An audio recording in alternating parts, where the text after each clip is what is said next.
Ég kem náttúrulega oft hérna í hádeginu og síðan stundum kem ég það líka á morgnana og fæ mér morgunmat og les blöðin og svona af og til á kvöldin.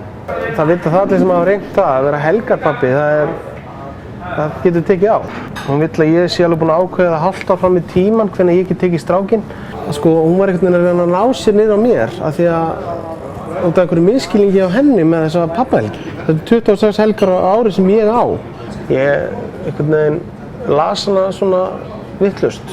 Mér finnst það svo hrokafullt af henni að vera einhvern veginn að refsa okkur tveimur fyrir eitthvað sem hún misskildi.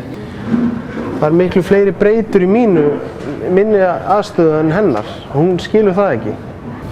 Hérna kemur náttúrulega rútan, hún fer hérna til Keflavíkur. Þannig að það er náttúrulega fullt af svona túristum sem að koma hérna í gegn. Við erum náttúrulega með sko þetta er rauninni svona samgöngur inn út úr landinu. Það fer í gegnum þessa stöð sko. Þannig að maður svona, ég held að það sé ekki einasti Íslendingur hérna til dæmis núna. Þannig að þetta er svona miklu alþjóðlegra en maður kannski hafði búist við. Við áttum leik á miðvikudegi, ég var að fá hann til að vera hjá mér þá nóttina. Og það var þá ekki hægt, skilur. Það var eitthvað út af skólanum eins og hann geti ekki lært hjá mér.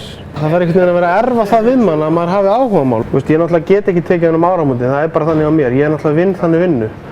Og ég næ ekki að vera með hann nema eina helgi í janúar og það er líka bara alveg sérstök ástæða fyrir því. Þetta er eiginlega svona alþjóðleg rútubílastöð.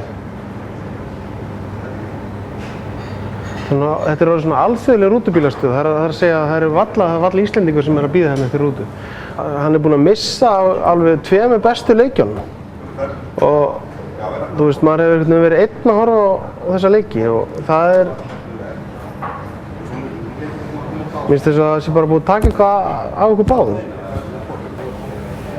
Ég átti að hafa hann þessa helgi. Hún er skemmtilega að hún er komin í glas en því miður er hún hægt að drekka. Hún og nýju manninnar, þau